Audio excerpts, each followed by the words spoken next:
Hello दोस्तों, आप सभी का मेरे चैनल पर फिर से एक बार स्वागत है। यदि आप मेरे चैनल पर नए हैं तो प्लीज़ चैनल को लाइक, शेयर और सब्सक्राइब कर लीजिए। आज हम सुनेंगे अमिताभ बच्चन की कहानी, तो चलिए शुरू करते हैं। अमिताभ बच्चन का जन्म अक्टूबर 11 सन 1942 को उत्तर प्रदेश के जिले इलाहाबाद में हिंदू परिवार में हुआ और इनके बचपन का नाम इनकलाब था, जो बाद में बदलकर अमिताभ रख दिया गया। इनकलाब नाम जो है वो आज़ादी की लड़ाई में इस्तेमाल होने वाले नारे इनकलाब जिंदाबाद से प्रेरित था। अमिताभ नाम का मतलब होता है ऐसा दीपक जो कभी नहीं बुझे। अमिताभ के पिता हरिवंश राय बच्चन जो खुद एक मशहूर हिंदी के कवि थे और उनकी माता बच्चन जो कराची से वास्ता रखती है, ने उन्हें स्टेज की दुनिया में आने के लिए प्रेरित किया। वैसे आपके जानने लायक एक दिलचस्प बात और भी है कि अमिताभ का उपनाम श्रीवास्तव है, लेकिन इनके पिता ने अपनी रचनाओं को बच्चन नाम से प्रकाशित करवाया, जिसके कारण उसके बाद पूरे परिवार के साथ यह नाम जुड़ गया।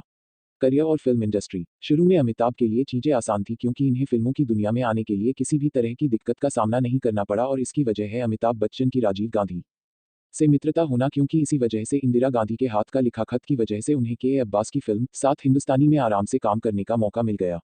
वैसे हम यह कह सकते हैं कि ऐसा तो है कि अमिताभ ने अपने टैलेंट और अभिनय के दम पर इंडस्ट्री में बादशाह का मुकाम हासिल किया हो, या किसी और भी पैमाने पर अमिताभ बच्चन को हम महान कह सकते हैं, लेकिन एक बात तो है, जितनी आसानी से अमिताभ को बॉलीवुड में काम मिला वो भी इंदिरा गांधी के सिफारिशी खत की वजह। हालांकि अमिताभ ने फिल्मों में दुनिया में अपना हाथ आजमाने से पहले एक शिपिंग कंपनी में नौकरी की थी और बाद में इनके मां के द्वारा उत्साहित करने के बाद ये नौकरी छोड़ के मुंबई आ गए थे। वहां इन्हें काम करने के लिए 800 रुपये महीना वेतन मिलता था। शिक्षा। अमिताभ बॉलीवुड के उन अभिनेताओं में भी है जिन्होंने अच्छी खासी पढ़ाई करी है, क्योंकि बॉयज हाई स्कूल में पढ़ाई के बाद इन्होंने शेरवुड कॉलेज जो नैनीताल में है से आर्ट में अपनी ग्रेजुएशन की हुई है। साथ ही इसके बाद विज्ञानम में स्नातक स्तर की पढ़ाई के लिए दिल्ली के प्रसिद्ध केएमसी कॉलेज से पढ़ाई की और इसके बाद मां के लिए ज्ञान प्रबोधिनी कॉलेज जो इलाहाबाद में है से की। सफलता के लिए संघर्ष। वैसे अमिताभ को भले ही फिल्मों में आने के लिए संघर्ष नहीं करना पड़ा, लेकिन बाद के दिनों में चीजें इनके लिए मुश्किल थी, और यही वजह है कि न केवल अमिताभ बच्चन की पहली फिल्म ने कोई अच्छा प्रदर्शन कमाई के हिसाब से नहीं किया, लेकिन इस फिल्म में इनकी भूमिका के लिए इन्हें सर्वश्रेष्ठ नवागंतुक अभिनेता के लिए पुरस्कार मिला, और इसके बाद करीब 7 साल तक के अपने संघर्ष में इन्हें कोई विशेष सफलता नहीं मिली, और तब तक ऐसा कहा जाता है कि वो निर्माता और निर्देशक महमूद साहब के घर में रुके। स्टार बनने। अमिताभ बच्चन की जिंदगी में स्टार बनने के लिए महत्वपूर्ण मोड़ तब आया जब 1973 में आई प्रकाश मेहरा की एक फिल्म में इन्हें एक इंस्पेक्टर का रोल मिला, जिसमें इनके किरदार का नाम इंस्पेक्टर खन्ना था, और उस किरदार में अमिताभ बच्चन एकदम अलग तरह के रोल में थे, और साथ ही इनकी भारी आवाज, जिसके लिए इन्हें ऑल इंडिया रेडियो में बोलने वाले के पद के लिए निकाल दिया गया था, वही इनकी खासियत भी बनी।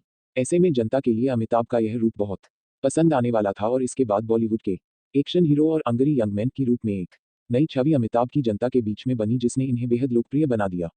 यह वही साल था जिसमें अमिताभ ने जय भादुरी से शादी करी, और कह सकते हैं कि अमिताभ के साथ अब उनका लेडी लक भी था, क्योंकि इसी साल अमिताभ बच्चन ने जया के साथ 3 जून को बंगाली संस्कार से विवाह भी किया था। Life changing events. 1976 से लेकर 1984 तक अमिताभ को अपनी कई सारी कामयाब फिल्मों की वजह से बहुत सारे पुरस्कार भी मिले, जिसमें उनकी बेहद कामयाब दीवार और शोले जैसी फिल्म भी है। शोले तो बॉलीवुड के इतिहास में सबसे कामयाब फिल्मों में से एक है। यही एक वजह है कि अमिताभ फिल्म इंडस्ट्री के सबसे कामयाब और पहचान वाले अभिनेता और सबसे अधिक फिल्मफेयर अवार्ड्स पाने वाले अभिनेताओं में से एक है। और साथ ही आपको बता दें कि अमिताभ ने अब तक 3 राष्ट्रीय फिल्म पुरस्कार और 12 सर्वश्रेष्ठ फिल्म अभिनेता के फिल्मफेयर पुरस्कार शामिल है, और एक तरह से यह रिकॉर्ड है। 1984 से 1987 तक संसद के निर्वाचित सदस्य के रूप में भी इन्होंने अपनी भूमिका दी है।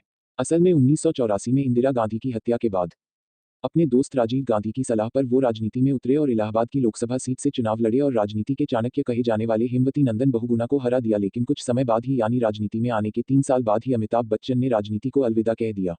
अमिताभ बच्चन ने एक्टिंग के अलावा भी पार्श्व गायक के रूप में भी अपना योगदान दिया है, साथ ही एक अच्छे विज्ञापनकर्ता के रूप में भी अमिताभ की पहचान बनी हुई है, और उम्र के इस दौर में भी जब वो 73 साल के हो चुके हैं अभी भी सक्रिय है। कौन बनेगा करोड़पति शो में भी इन्होंने होस्ट के तौर पर काम किया है, और अमिताभ बच्चन को पसंद करने वाले करोड़ों में है। अमिताभ ने 12 से अधिक फिल्मों में डबल रोल किया है, और एक फिल्म महान के लिए तो उन्होंने ट्रिपल रोल भी किया है। आज के दिन में अमिताभ के पास एक खास मुकाम है, और इसी वजह से इन्हें फ्रांस के एक शहर ड्यूविले की मान नागरिकता भी इनके योगदान को देखकर मिली है, जो किसी भी विदेशी नागरिक के लिए न केवल सम्मान की बात है बल्कि बहुत ही दुर्लभ लोगों के पास ये है, क्योंकि यह केवल ब्रिटेन की महारानी एलिजाबेथ द्वितीय के पास और पहली बार अंतरिक्ष में प्रवेश करने वाले रूसी अंतरिक्ष यात्री यूरी गागारिन तथा पोप जॉन पॉल द्वितीय को ही दिया गया है। बच्चों और परिवार। अमिताभ बच्चन की 2 संतानें हैं, अभिषेक बच्चन और श्वेता नंदा बच्चन, जिसमें से अभिषेक बच्चन भी खुद अभिनेता है, और अभिषेक का विवाह ऐश्वर्या राय के साथ हुआ है, जो बेहद खूबसूरत अभिनेत्री रह चुकी है। हालांकि एक्टिंग की दुनिया में अभिषेक का सिक्का जरूर नहीं चला, लेकिन अगर लड़की के मामले में बात करें तो करोड़ों दिलों को धड़कन रह चुकी ऐश्वर्या को अपने हमसफर के रूप में पाने वाले Abhishek Bachchan बेइंतहा lucky love life है। अफेयर्स। अमिताभ के अफेयर्स की बात करें तो सन 1978 में अमिताभ और रेखा के बीच बढ़ती नज़दीकियों को लेकर न केवल अमिताभ के घर में बहुत हंगामा हुआ बल्कि देश भर के अखबारों में भी यह सुर्खियां बनती जा रही थी। इस बारे में सुना गया है कि रेखा दिल ही दिल में अमिताभ बच्चन को बहुत पसंद करती थी, लेकिन उन्होंने सही तरीके से कभी इसे जाहिर नहीं किया और न ही अमिताभ ने इस रिश्ते के बारे में कभी कुछ कहा, जिसकी वजह से मामला रहस्यमयी होता गया। सामाजिक रूप से सक्रिय। अमिताभ बच्चन सोशल साइट्स पर भी काफ़ी एक्टिव रहते हैं और अपने फैंस के साथ जुड़े रहने के लिए ब्लॉग और फेसबुक और ट्विटर पर भी काफ़ी सक्रिय रहते हैं।